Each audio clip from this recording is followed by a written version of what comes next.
Hello students, welcome to Magnet Brains Hindi.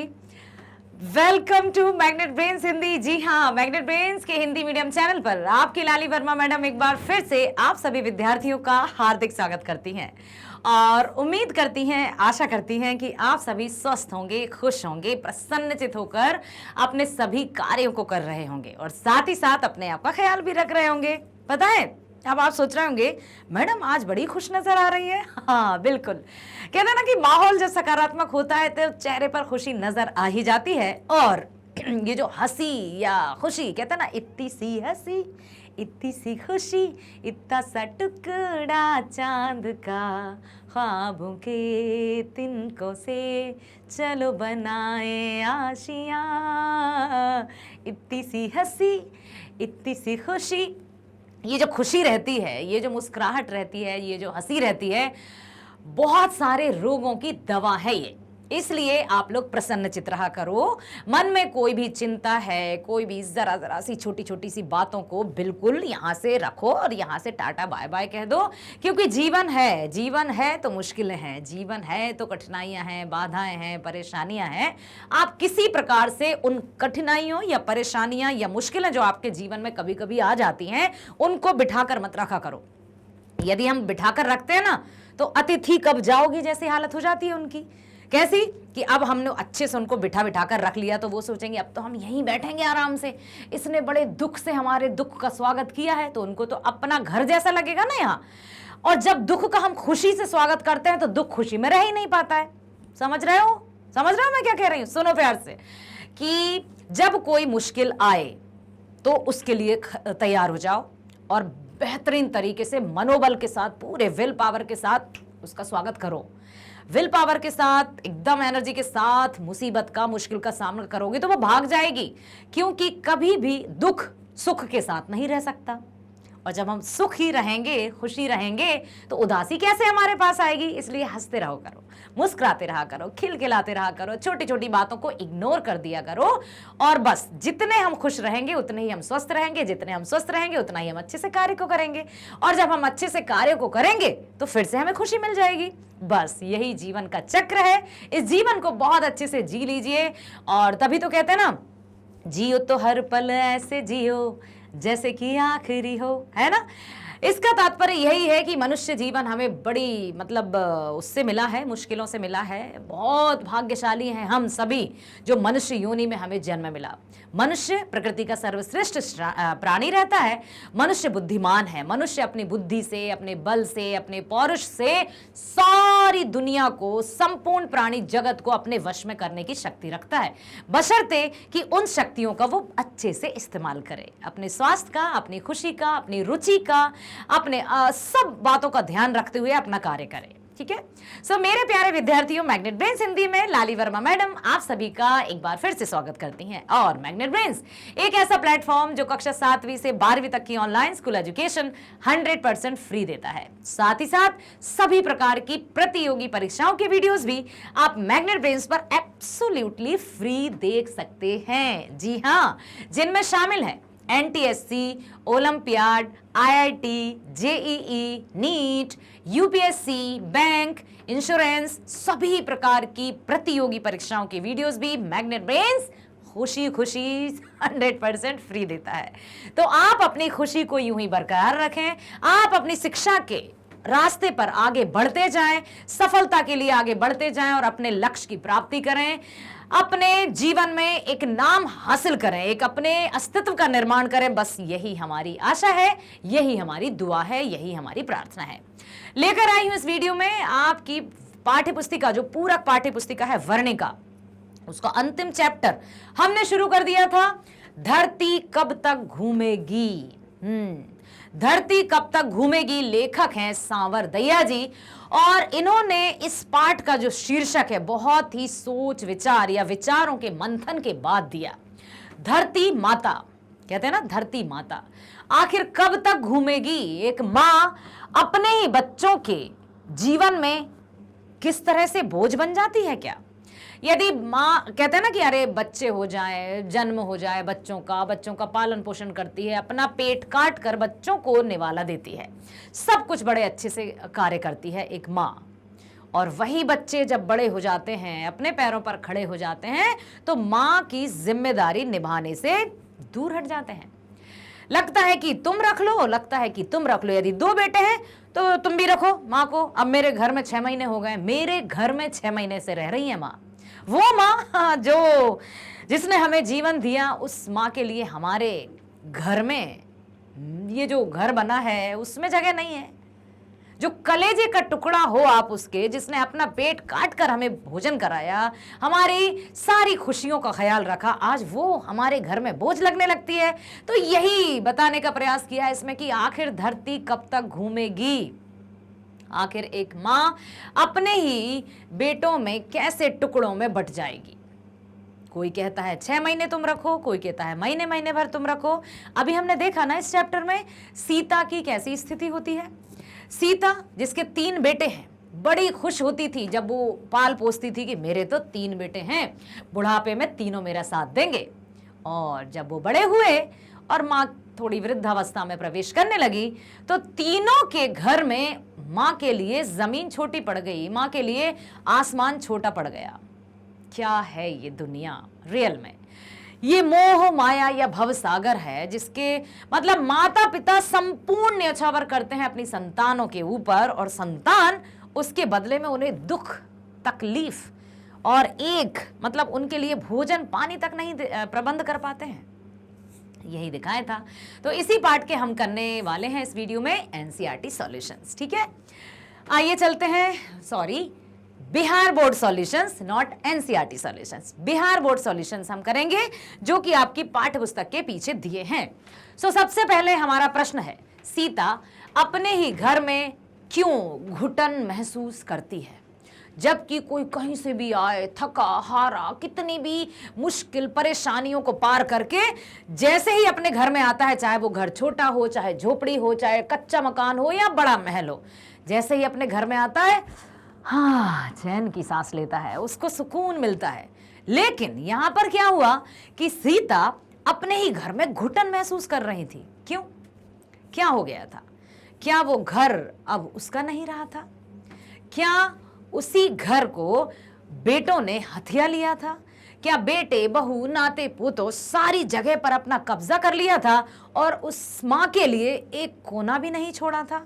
क्या हो गया जिससे अपने ही घर में सीता को घुटन महसूस होने लगी? देखिए, सीता के पति के मरते ही घर की स्थिति दयनीय हो गई। जैसे ही तीनों बेटों के सर से पिता का साया गया, माँ की स्थिति दयनीय हो गई। सब माँ को दुत्कारने लगे, सब माँ की अवहेलना करने लगे। सब यही कि तू रख, अब तू रख। 3 बेटे थे, जबकि माँ बड़ा गर्व करती है कि 3 बेटे हैं मेरे। और बेटों को तो शुरू से ही बड़ा तवज्जो दिया जा रहा है ना, कि लड़कियों को, आपने ये भी सुना होगा कि लड़कियों को पहले कोई शिक्षा दीक्षा या कोई इम्पोर्टेंस नहीं दिया जाता था। लड़के की चाह में 9 लड़कियां भी हो जाती थीं कि लड़का होना चाहिए, लड़का ही घर का वारिस होता है। अब देखो, जिन बेटों पर माँ गर्व करती थी, अभिमान करती थी कि मेरे 3 बेटे हैं, मुझे किसी की जरूरत नहीं है, अब उन्हीं 3 बेटों ने क्या किया? जैसे ही सीता के पति अर्थात उन बेटों के पिता की मृत्यु हुई, मां की स्थिति दयनीय हो गई। भाइयों में आपसी भेद उत्पन्न हो गए, मनमुटाव हो गया। किस बात को लेकर? कि मां को कौन रखेगा अपने पास? तू रख, बड़ा कह रहा है तू रख, छोटा कह रहा है नहीं आप रखो। सोचो आप, वे केवल अपनी पत्नी और संतान में ही सिमट गए हैं। मां की देखरेख एवं भरण पोषण के लिए तीनों भाइयों ने 1-1 महीने का भांज बांध लिया। क्या कहा? 1 महीने तुम रखो, 1 महीने तुम रखो, 1 महीने तुम रखो, फिर से मेरा टर्न आ जाएगा। मतलब मां को इसलिए तो शीर्षक दिया है, धरती कब तक घूमेगी। वो मां जिसने सब अपनी संतानों के लिए अपना पेट काटकर उनको निवाला खिलाया, अपना सब कुछ न्यौछावर कर दिया, वो ही बेटे उसको यहां वहां लुढ़कते हुए देखना चाहते हैं या यहां वहां जाने के लिए मजबूर कर रहे हैं। तो उन्होंने यही लिखा है कि भाइयों में आपसी भेद उत्पन्न हो गए, वे केवल अपनी पत्नी और संतानों में ही सिमट कर रह गए। मां की देखरेख एवं भरण पोषण के लिए तीनों भाइयों ने 1-1 महीने का भांज बांध लिया। मतलब 1-1 महीने रखोगे, अब सब ने ये डिसीजन लिया। सीता किसी भी बेटे के साथ रहती है तो अंतर मन से दुखी ही रहती है। किसी भी बेटे के पास रहे, उसके लिए तो तीनों बराबर है, उसने तो तीनों बेटों को अपने कोख में रखा ना, 9 महीने पालन पोषण किया ना, सब कुछ किया। जहां भी रहती है बस उसके मन को बड़ी पीड़ा पहुंचती है, और साथ ही साथ पति नहीं है तो एकांकीपन भी महसूस करती है और बड़ा अजीब सा अंतर मन से पूरी तरह से दुखी रहती है। बहुओं की कड़वी बातें उसे चुभती रहती हैं। इतना ही नहीं, जो बहुएं हैं जिनके आज जो छोटी छोटी संतान हैं, वो सासू माँ को ऐसे ताने मारती हैं कि वो बस ये सोचती है कि हे प्रभु, सुनने से पहले मेरे कान ही क्यों नहीं फूट गए। मतलब उनके तानों से व्यथित रहती है, दुखी रहती है और उनकी बातें चुभती हैं। अपनी ही संतान से आज वह विक्षुब्ध हो गई है। अब ध्यान रखो, विक्षुब्ध मतलब पूरी तरह से दुखी, पीड़ित, दिल से दुखी हो गई है। मतलब ऐसा कि ये क्या है, लेकिन फिर भी उसके बाद भी माँ कभी भी अपनी संतान को बद्दुआ नहीं देती है। उसके मन से कभी भी ऐसा आह नहीं निकलती है कि ये क्या है। वो जो देख रहा है वो देख रहा है बिल्कुल, क्योंकि परिणाम वही देगा। और यहां पर वो जब ये देखती है तो बहुत दुखी होती है कि उस संतान, छोटा बेटा, बड़ा बेटा, मंझला बेटा, कितने लाड़ प्यार से पाला और आज वही बच्चे मुझे, मतलब क्या कहे, वो सोचती रहती है और बड़ी दुखी होती रहती है। अपने मन की व्यथा किसी से वह कह भी नहीं सकती है। यदि पति होते तो आपस में बातचीत कर लिया करते, दुख हल्का हो जाता है बांटने से, लेकिन और किसी से तो वो कह भी नहीं सकती है। यही कारण है कि अपने ही घर में उसे घुटन महसूस होती है। वो अपने ही घर में ऐसा लगता है जैसे बस रस्सियों से जकड़ कर बांध कर उसको रख दिया है, क्योंकि वहां उसे कुछ भी अपना नहीं दिखता है। और घुटन मतलब समझते हो ना, मतलब जी रही है लेकिन उसको जीने का कोई ऐसा वो नहीं मिल रहा है कि अच्छे से जीना है, हंस बोल कोई नहीं रहा है, सब अपने अपने कार्यों में लिप्त हैं और उसको सब एक्स्ट्रा लगेज समझ रहे हैं या सामान समझ रहे हैं, वो भी ऐसा जिसको मतलब उपयोगी ना हो। तो वो अपने ही घर में घुटन महसूस करती है। अगला प्रश्न है, पाली बदलने पर अपने घर दादी माँ के खाने को लेकर बच्चे खुश होते हैं, जबकि उनके माता पिता ना खुश। बच्चे की खुशी और माता पिता की ना खुशी के कारण पर विचार करो। एक वो पंक्तियां हैं, सुनाती हूं मैं। क्या है कि यहां पर हम सब यही भूल जाते हैं कि जैसा बोगे वैसा काटोगे। जैसा कहते हैं ना, बोया पेड़ बबूल का तो आम कहां से होए। नाती पोतों के घर, मतलब जिस पाली, मतलब जिस टर्न, जब टर्न आता है कि बड़े भाई के घर माँ आई है, तो वो जो नाती पोते हैं वो बहुत खुश होते हैं कि अरे दादी माँ आ गई, दादी माँ आ गई, और उनके साथ मिलजुल कर खाते पीते हैं। लेकिन देखो, सुनना, पहले प्रश्न सुनो आप। पाली बदलने पर मतलब टर्न, अपने घर दादी माँ के खाने को लेकर बच्चे बहुत खुश होते हैं कि अब तो दादी माँ हमारे घर रहेगी। बच्चे तो बेचारे मासूम होते हैं, जबकि उनके माता पिता ना खुश। ठीक है, बच्चे की खुशी और माता पिता की ना खुशी के कारणों पर विचार करें। बच्चे क्यों खुश होते हैं वो हमें बताना है, और उनके माता पिता अर्थात सीता के बेटे और बहू दुखी क्यों होते हैं वो भी हमें बताना है। विधवा सीता को उसके बेटों ने बांट लिया है। तीनों बारी बारी से एक एक महीने सीता को खिलाते हैं। सीता उन दिनों उनके यहाँ काम धाम भी कर देती है, कोई भी बैठकर नहीं खाता है। ऐसा नहीं है कि सब आराम से पड़े पड़े हैं, बस खा लिया, थाली को खिसका दिया और सब कुछ। कोई भी व्यक्ति जब तक उसके हाथ पैर चलते हैं ना, काम करता ही रहता है। तो ठीक वैसे ही सीता भी थी, काम धाम भी करती रहती है। बेटों ने भले अपनी माँ को बांट लिया है, उससे लगाव नहीं रखते, किंतु सीता ने पोते पोतियों को नहीं बांटा है। वो अपने पोते पोतियों को कलेजे से लगा कर रखती है, बहुत लाड़ दुलार देती है। वह सबको समान रूप से प्यार करती है, इसलिए बच्चे उससे हिले मिले रहते हैं। ठीक है, अब खासकर इस बात से अधिक प्रसन्न होते हैं कि दादी अपनी थाली में उन्हें खिलाती है। हाँ, वो ये नहीं कहती कि चलो खाओ अपने आप। दादी जब भी जिस भी बेटे के घर में आती है, अपने नाती पोतों को अपने हाथ से खिलाती है, बहुत अपना सारा वात्सल्य अपने नाती पोतों पर लुटा देती है। तो वो बहुत खुश होते हैं, उन्हें देखकर खुशी होती है और डांट डपट भी नहीं करती है, किसी को नहीं डांटती है। दूसरी ओर उनके माता पिता सीता की बारी उनके यहाँ आते ही नाखुश हो जाते हैं। मतलब बेटे और बहू अपनी माँ के घर आते ही दुखी हो जाते हैं। क्यों?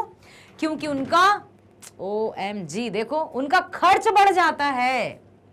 एक व्यक्ति के 2 वक्त के रोटी से किसी का खर्च बढ़ा है क्या? लेकिन यहां पर जैसे ही मां किसी बेटे के घर आती है तो बेटे बहुत दुखी हो जाते हैं। क्यों? क्योंकि उनका खर्च बढ़ जाता है। देखो जरा, और उनके बच्चे अपनी दादी के लाड़ प्यार के आगे अपने माता पिता की जल्दी नहीं सुनते, इसलिए बेटे और बहू बड़े दुखी रहते हैं। यहां पर व्यक्ति ये क्यों भूल जाता है कि जैसा बोओगे वैसा काटोगे। आपने वो गीत सुना है, जो बोएगा वही पाएगा, तेरा किया आगे आएगा, सुख दुख है क्या फल कर्मों का, जैसी करनी वैसी भरनी, जैसी करनी वैसी भरनी, है ना। सबसे बड़ी पूजा है मात पिता की सेवा, कोई न किस्मत वालों को ही मिलता है ये मौका, हाथ से अपने खो मत देना, मौका ये खिदमत का, जन्नत का दर खुल जाएगा, तेरा किया आगे आएगा, सुख दुख है क्या फल कर्मों का, जैसी करनी वैसी भरनी, जैसी करनी वैसी भरनी। एक और स्टैंजा है, कोई न पूजे मूरत, कोई न तीरथ जाए, माता पिता के मन में सारे देव समाए, तू उनका दिल खुश रखे तो ईश्वर खुश हो जाए, भगवान तुझको मिल जाएगा, तेरा किया आगे आएगा, सुख दुख है क्या फल कर्मों का, जैसी करनी वैसी भरनी, जैसी करनी वैसी भरनी। बिल्कुल इस पाठ को पढ़कर ये पंक्तियां अनायास ही, अचानक ही याद आ गई मुझे कि वो बेटे बहू अपनी माँ को भोजन कराने में उनका खर्च बढ़ गया, वहीं नाते पोती जो पोते पोतियां थे वो अपनी दादी को देखकर बहुत खुश होते हैं, और बेटे बहू में अब कलह होने लगती है, जब से माँ जी आई हैं घर का खर्च बढ़ गया है, ये चाहिए वो चाहिए। और ठीक एक और बात से दुखी थे कि अब दादी उन्हें बहुत प्यार करती है तो माता पिता की वो सुनते नहीं है ज्यादा, बच्चे तो लाड़ प्यार के भूखे होते हैं, इस कारण से माता पिता नाखुश और बच्चों को बहुत खुशी होती है जब भी दादी उनके घर आ जाती है। अगला प्रश्न है, इस समय उसकी आंखों के आगे ना तो अंधेरा था और ना ही उसे धरती और आकाश के बीच घुटन हुई, सप्रसंग व्याख्या कीजिए। सप्रसंग मतलब प्रसंग सहित, प्रसंग का अर्थ कि ये जो वाक्य है, मतलब ये जो सेंटेंस है, ये जो कथन है किस पाठ का है, किसने कहा, क्यों कहा, कब कहा, ठीक है। तो किस प्रसंग मतलब किस घटना का इसमें वर्णन किया है वो हमें बताना होता है। जब भी इस तरह का प्रश्न आ जाए कि सप्रसंग व्याख्या करें तो हमें बताना है कि ये जो पंक्तियां हैं या ये जो कथन है, ये जो वाक्य है वो किस पाठ से लिया गया है, लेखक कौन है और कब का वर्णन है, ठीक है। तो देखिए, प्रस्तुत पंक्तियां सांवर दया द्वारा रचित धरती कब तक घूमेगी शीर्षक कहानी से संकलित हैं। प्रस्तुत संदर्भ उस समय का है जब सीता के बेटे अपनी जिम्मेवारी से मुक्त होकर 50 रुपए प्रति माह खर्च देने के लिए निर्णय लेते हैं। एक एक महीने वो रह रही थी, किसी तरह का कोई विरोध नहीं करती थी सीता, लेकिन उस एक एक महीने में भी बेटे बहू में कलह होने लगी आपस में, मतलब कि नहीं रखना। तो तीनों ने निर्णय लिया कि अपन 50-50 रुपए माँ को दे दिया करेंगे, माँ खुद खाना बनाएगी, ठीक है। तो ये वही है कि प्रति माह 50-50 खर्च देने के लिए निर्णय ले लेते हैं। रोटी क्या नहीं कराती है, अर्थात सब कुछ कराती है। रोटी के लिए ही व्यक्ति सारे काम काज सब कुछ करता है, रोटी के लिए ही अपनी संतान, अपने माता पिता को यही जीवन यापन करने के लिए छोड़ देते हैं। और उन्हें माता पिता की रोटी नहीं, केवल अपनी संतान के लिए चिंता रहती है। सीता अपने बेटों के फैसलों से संतुष्ट हो या ना हो, रात्रि में घर से निकल जाती है। जब उसने ये सुना कि सब मुझे 50-50 रुपए देने की बात कर रहे हैं, मैं ही खाना बनाऊं, मैं ही अपना जीवन यापन करूं, तो वो सोचती है जब मैं ही खाना बनाऊंगी, सब कुछ अपना काम करूंगी, तो फिर यहां रहने से क्या मतलब, मैं अलग ही जाकर रहूं, ठीक है। और वो चली जाती है। अब वह किसी की उपेक्षा की शिकार नहीं होती। ध्यान से सुनो, ये शब्द आया है उपेक्षा। उपेक्षा मतलब निंदा या किसी के दुख, जैसे कि उसके घर में आते ही बहुओं का तो जैसे कलेजा ही फट गया हो, ऐसा लगता है कि ओ अब देखो, 1 महीने आने से पहले ही अब लगता है यहां आ जाएंगी, इस तरह की भावना उनके मन में आ जाती है। तो वो अब किसी की उपेक्षा का शिकार नहीं होती। जैसे ही वो घर से बाहर जाने का निर्णय लेती है, उसे एक चैन की सांस उसने ली। स्वतंत्र जीवन जिएगी, खुली हवा में वह सांस लेगी। उसकी आंखों के सामने ना अंधेरा था और ना ही घुटन। वो आजाद पंछी की तरह थी, पिंजरे में कैद नहीं थी। आपने वो कविता सुनी है, हम पंछी उन्मुक्त गगन के, पिंजरबद्ध न रह पाएंगे, कनक तीलियों से टकराकर पुलकित पंख टूट जाएंगे। हम बहता जल पीने वाले मर जाएंगे भूखे प्यासे, कहीं भली है कटुक निबोरी कनक कटोरी की मैदा से। अर्थात जो पक्षी हैं उनको चाहे आप सोने के पिंजरे में कैद कर दो या सोने की कटोरी में खाने को दे दो, लेकिन उन्हें अपना स्वच्छंदता ही पसंद है, खुले आकाश में वो उड़ना चाहते हैं। उन्हें कहीं भली है कटुक निबोरी, नीम के फल को निबोरी कहते हैं जो कड़वी रहती है, तो वो यही कहना चाहते हैं पंछी भी या पक्षी भी कि हम वो कड़वी निबोरी खाकर खुश रहेंगे, हमें नहीं खाना कनक कटोरी की मैदा से, हमें सोने की कटोरी में दाना नहीं चुगना, हम तो बस स्वतंत्र रहना चाहते हैं, हमें नहीं रहना पिंजरे में। ठीक यही हाल हो रहा था सीता का। रहती तो थी वो अपने बेटों के घर में महीने महीने बारी बारी से, जब भी जिसकी पाली आती, लेकिन वो वहां चैन की सांस तक नहीं ले पाती थी। और अब उसने निर्णय किया कि मैं जा रही हूं, और जैसे ही वो बाहर निकली तो ऐसा लगा कि मन में सोच रहे हैं, लेखक ने बहुत अच्छे से व्यक्त किया है कि अब वो स्वतंत्र जीवन जिएगी, खुली हवा में सांस लेगी। उसकी आंखों के सामने ना तो अंधेरा था और ना ही घुटन। वस्तुतः यहां रचनाकार समाज में होने वाले परिवर्तनों को विशेष रूप से चित्रित करते हैं। माता पिता अपनी ही संतान के बोझ बनते जा रहे हैं। ऐसा क्यों? माता पिता अपनी संतान पर बोझ कैसे बन सकते हैं? जिन्होंने हमें जीवन दिया वो हम पर बोझ, ये हम सोच भी कैसे सकते हैं? संतान की ऐसी सोच निश्चय ही एक दिन समाज को निःशेष कर देगी, समाज ही नहीं बचेगा। अर्थात यदि इसी तरह से चलता रहा तो समाज का अस्तित्व धीरे धीरे धीरे नष्ट हो जाएगा और होकर ही रहेगा। आप देखो ना, पहले ज्वाइंट फैमिली हुआ करती थी, बहुत संयुक्त परिवार, दादा दादी चाचा चाची ताऊ जी बड़े पापा बड़ी मम्मी सब लोग साथ में मिलकर रहते थे। धीरे धीरे धीरे धीरे धीरे धीरे संकुचित हो गए। अब आ गए न्यूक्लियर फैमिली पर, एकल परिवार पर, जहां सिर्फ माँ और 2 बच्चे। अब तो नहीं एक ही ठीक है भाई, अब नहीं, अब एक पता चला वो भी लापता, लुप्त हो जाए आगे आने वाले वर्षों में, तो अब क्या होगा? समाज खत्म ही हो जाएगा ना। इसीलिए लिखा है लेखक ने कि माता पिता अपनी ही संतान के बोझ बनते जा रहे हैं। यदि संतान की ऐसी सोच रही तो निश्चय ही एक दिन समाज को निःशेष कर देगी, समाज का कोई अस्तित्व नहीं रहेगा।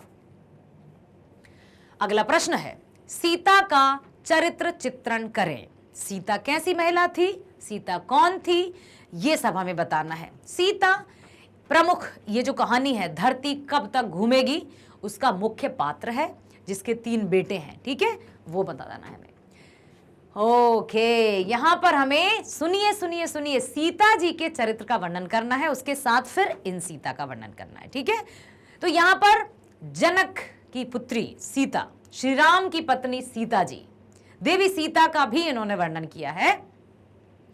वो सुना होगा ना आपने, जब स्वयंवर होता है और सीता जी श्री राम के गले में वरमाला डालती हैं, तो एक पंक्ति याद आ रही है, सुनाओ था, झुक जइयो तनक रघुवीर, लली मुरी छोटी है, झुक जइयो लला रघुवीर, सिया मोरी छोटी है। तो यहां पर जनक जी की पुत्री सीता की बात की जा रही है।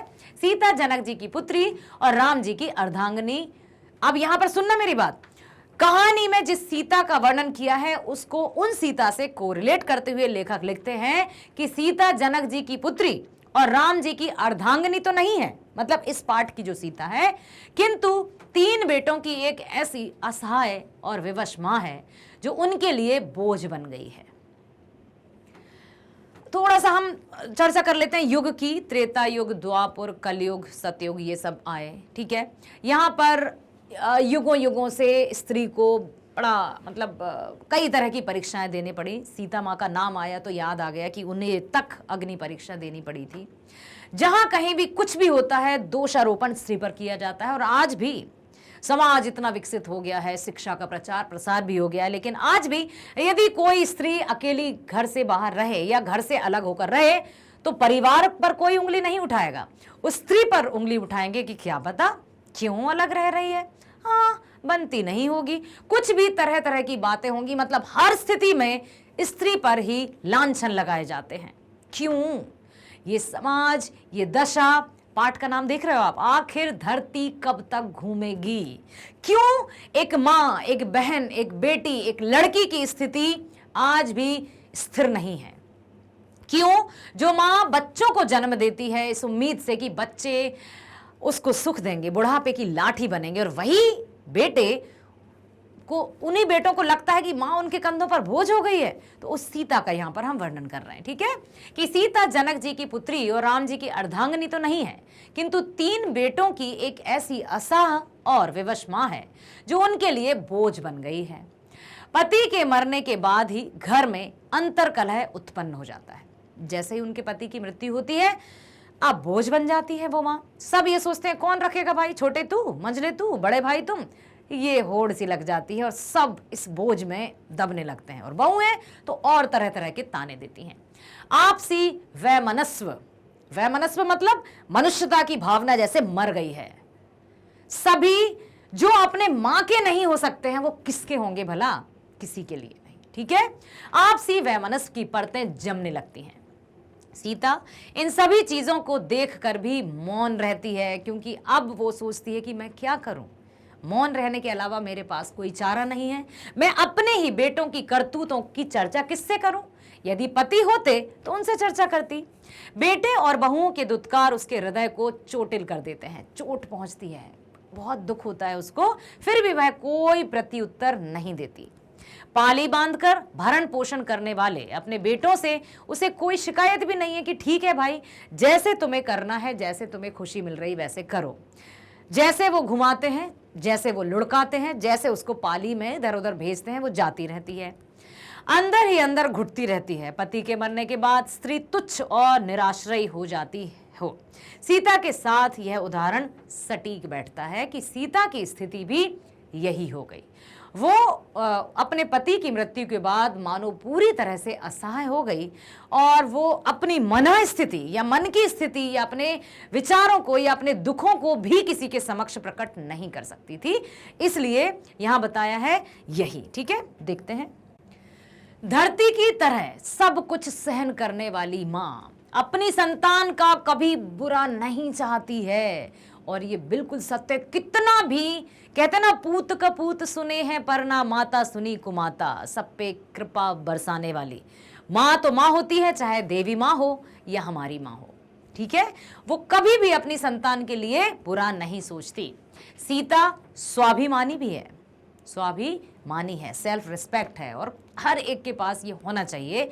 तो अब जब 50-50 रुपए देने की बारी आती है, स्वाभिमान की रक्षा करना वह भली भांति जानती है। वो देख रही थी कि आखिर कब तक, जैसे श्री कृष्ण नहीं, शिशुपाल की एक जब गाली देना या अपशब्द शुरू करते हैं तो वो एक अपशब्द कहने पर भी सुदर्शन से उसके सिर को धड़ से अलग कर सकते थे, लेकिन सहते गए सहते गए सहते गए सहते गए, 100 गालियां दे चुका शिशुपाल। फिर श्री कृष्ण का जो बांध था सब्र का वो टूट गया, सुदर्शन चले गए। तो वो भी देख रही थी, सुन रही थी, समझ रही थी, सह रही थी, सब्र की तरह मतलब सब्र का बांध बांधे हुए थी। लेकिन आखिर कब तक स्वाभिमान की रक्षा करना वह भली भांति जानती है। खर्च देने के नाम पर रात्रि में घर से निकल जाती है। जैसे ही तीनों बेटों में यह निर्णय हुआ, जो कि उससे नहीं पूछा कि माँ हम ऐसा करने वाले हैं, क्या कर लें, नहीं, सबने सुना दिया कि माँ देखो जहां भी तुम रहती हो वो घर का माहौल अच्छा नहीं रहता है, और मतलब ऐसा वैसा दुनिया भर की बात है। हम तुम्हें तीनों के तीनों हर महीने 50-50 रुपए दिया करेंगे, तुम अपने आप खाना बनाकर खा लिया करो। और जब ये बात सुनी सीता ने तो ऐसा लगा कि पैरों के नीचे से जमीन खिसक गई हो, ऊपर से आसमान ही नहीं रहा, और उसका दिल मानो टूट गया। और उसी दिन उसने निर्णय कर लिया कि मैं घर से जा रही हूं, और वो घर से निकल गई। वह मेहनत मजदूरी का अपने जीवन का निर्वहन कर लेगी, बेटों से वह खर्च नहीं लेगी। उसने ये निर्णय लिया कि वो मेहनत करेगी, हाथ पांव चल रहे हैं अभी, किसी भी तरह से अब तो बेटों से ना तो उनके घर में रहेगी, ना उनसे कोई पैसा लेगी। जब अपने आप करना ही है तो अपने आप करके आत्मसम्मान के साथ खाएगी ना। ये निर्णय लेकर वो वहां से चली जाती है। अगला प्रश्न है, कहानी के शीर्षक की सार्थकता स्पष्ट कीजिए कि कहानी का जो टाइटल है वो आपको कैसा लगा। क्या सीता की स्थिति धरती की के समान ही घूमती हुई सी नजर आ रही है? क्या माँ और धरती माँ एक समान होती है? कितना कुछ सहती है माँ धरती, कितना कुछ सहती है हमारी माँ।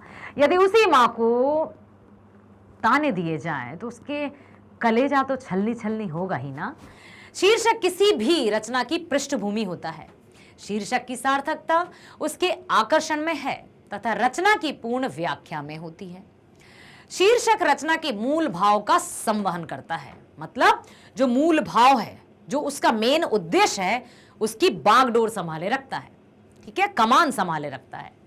राजस्थानी भाषा के प्रमुख कहानीकार सांवर दैया द्वारा रचित धरती कब तक घूमेगी शीर्षक कहानी सामाजिक विडंबनाओं को चित्रित करती है। जो समाज में जो विडंबनाएं हैं, अरे विडंबना, कैसी विडंबना आ गई है कि माँ के लिए बेटे के घर में जगह नहीं है, माँ को 2 वक्त रोटी देने के लिए उनके पास पैसे नहीं हैं। तो यही यही उन्होंने बताया है कि सामाजिक विडंबनाओं को चित्रित किया है कि समाज में ऐसी स्थिति है। सो प्लीज मेरे प्यारे विद्यार्थियों, खूब सफलता प्राप्त करना, खूब ऊंचाइयों पर जाना, लेकिन अपने माता पिता को हमेशा खुशी देना, उनको सुख देना। धरती अपने किस अक्ष पर निरंतर घूमती रहती है, आखिर कब तक? कभी ना कभी तो यह अवश्य रुकेगी। मां धरती की तरह अपनी संतान के बोझ को सहन कर लेती है, किंतु संतान अपनी मां का बोझ ढोने में असमर्थ होती है। इस कहानी की प्रधान नायिका सीता है। पति के मरने के साथ ही वह तुच्छ और निराशमयी हो जाती है। उसके बेटे उसे बोझ समझने लगते हैं। पति की जैसे ही मृत्यु होती है, बेटों के लिए तो जैसे मां बोझ ही हो जाती है, कहीं यहाँ कहीं वहां, कहीं वहां यहाँ, उसको एक स्थान पर ही नहीं रखते हैं कोई। तो ये बड़ी बताया है उन्होंने। साथ ही साथ अपनी पत्नी और बेटे बेटी में ही मशगूल रहने वाले अपनी माँ को ही भूल जाते हैं। अपने परिवार में इतने हंस खेल रहे हैं अपने बच्चों के साथ, वो ये नहीं जानते कि हम भी तो इस माँ के बच्चे ही थे। ऐसा ना हो कि जो बोएगा वही पाएगा। हमारे बच्चे भी हमारे नहीं रहेंगे, क्योंकि जैसा वो देखेंगे वैसा वो करेंगे। पाली बांधकर उसके तीनों बेटे निश्चिंत हो जाते हैं, किंतु इसमें भी वह बोझ लगती है। एक दिन तीनों बेटों ने मिलकर प्रति माह मतलब हर महीने, ठीक है, प्रति माह मीन्स हर महीने 50 रुपए देने का निर्णय लिया। अपने बेटों के निर्णय से सीता प्रधान मन ही मन विक्षुब्ध हो जाती है। विक्षुब्ध मीन्स दुखी हो जाती है, ठीक है। उसे अब घुटन सहन नहीं हो पाती। बेटों के इशारों पर वह कितने दिनों तक घूमेगी? अंततः एक दिन रात्रि में घर से निकल जाती है। अतः इन दृष्टांतों से स्पष्ट होता है, दृष्टांत मतलब समझ रहा है, ये जो दृश्य हैं, ये जो सीन हैं, उनसे स्पष्ट होता है कि प्रस्तुत कहानी का शीर्षक सार्थक और सटीक है। अगला प्रश्न है, कहानी का सारांश प्रस्तुत कीजिए कि इस कहानी में क्या बताया है। मतलब ओवरऑल कहानी क्या है, सावर दहिया राजस्थानी भाषा के सफल कहानीकार हैं और सबसे बड़ी बात कि उनको हिंदी भी आती है। इस कहानी को उन्होंने राजस्थानी भाषा में लिखा, लेकिन हिंदी में अनुवाद भी उन्हीं ने किया। इनकी कहानियों में इस राजस्थानी समाज के गहरे अर्थबोध एवं विविध घटनाओं का चित्रण मिलता है। इनकी कहानियां सामाजिक व्यवस्थाओं या अवस्थाओं पर आधारित होती हैं। धरती कब तक घूमेगी इस कहानी में कहानीकार ने सामाजिक मूल्यों एवं उसकी वेदनाओं को प्रकट किया है। एक माँ अपनी संतान के लिए सब कुछ अर्पण कर देती है, किंतु वही संतान उस माँ को बोझ समझने लगती है। माँ धरती की तरह सर्वसहना है। सर्वसहमा मीन्स सब कुछ सहने वाली। जिस तरह से धरती सब कुछ सहती है ना, उसी तरह से माँ भी सब कुछ सहती है। धरती पर तरह तरह के जुल्म ढाए जाते हैं, फिर भी वह बदला नहीं लेती। बेटे बहुओं के द्वारा उपेक्षित होने पर भी माँ उनकी शिकायत नहीं करती है। अंतर मन में सारी आशाओं को दफना देती है। अपनी जो दुखी है, जो पीड़ा है, उसको मन में ही वो दबा देती है कि किससे कहे वो। यदि वो किसी से कहे तो उसके ही बेटे हैं। वो अपने बेटों की पगड़ी नहीं उछालना चाहती थी। पगड़ी उछालना मतलब उनकी जो सम्मान है, मान सम्मान है जो समाज में बना हुआ है, वो ऐसा ही बना रहना चाहती। हाँ, यदि पति होते तो जरूर वो अपनी बातों को उनके साथ साझा करती। इस कहानी की प्रधान नायिका सीता अपने पति के मरने के बाद आशान्वित होती है कि उसके 3 बेटे हैं। जब पति की मृत्यु होती है तो प्रार्थना करती है कि अब पति तो चले गए, लेकिन मेरे 3 बेटे तो हैं, मेरा तो बहुत अच्छे से ख्याल रखेंगे। कोई ना कोई उसके जीवन रूपी नौका को पार कर ही देगा।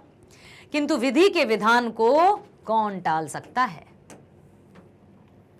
मां उनके लिए बोझ बन जाती है, पाली बांधकर उसका भरण पोषण करते हैं। एक दिन ऐसा भी समय आता है कि ये नियम भी भंग हो जाते हैं और सब लोग क्या निर्णय लेते हैं कि हर महीने मां को 50-50 रुपए देंगे, वो खुद बनाकर खा लेगी। कलह समाप्त, वो अपना जाने। जब ये सब निर्णय हुआ तो पहले से घुटन भरे जीवन जीने वाली सीता अपने बेटों के निर्णय से बहुत अधिक दुखी हुई। विक्षुब्ध, शुद्ध मीन्स भी दुखी और विशुद्ध मीन्स और अत्यधिक दुखी हो गई। अपने ही उसे पराये लगने लगते हैं। तुच्छ और निराश्रय सीता, तुच्छ मतलब छोटी, निराश्रय मीन्स जहां कोई किसी भी तरह का आश्रय नहीं देता है। आश्रय मीन्स सहारा। सीता एक दिन रात्रि में चुपके से घर से निकल जाती है। वह मेहनत मजदूरी कर अपने जीवन का निर्वहन कर लेगी, किंतु अपने बेटों पर बोझ नहीं बनेगी। वस्तुतः कहानीकार यहां बताना चाहते हैं कि उन बेटों को भी अपनी संतानें हैं, किंतु वे नहीं जानते हैं कि उनकी भी यही गति होने वाली है। फिर वही जो बोएगा वही काटेगा। बोया पेड़ बबूल का तो आम कहां से होए। जो वे अपनी मां के साथ कर रहे हैं वही उनकी संतान भी उनके साथ करेगी। आज का समाज इसी विडंबनाओं के साथ जीने के लिए विवश है। लेखक ने इस चैप्टर के माध्यम से, इस कहानी के माध्यम से आप सभी को और अधिक जागृत करने की कोशिश की है। आप सभी को आगाह करने की कोशिश की है कि प्यारे प्यारे बच्चों, सुनो, समझो। अपने माता पिता को कभी बोझ समझने की भूल भी मत कर लेना। जितना हो सके उनको खुश रखना। भगवान तुम्हारी खुशी का ख्याल अपने आप रख लेंगे। ठीक है, यही इसमें बताया है।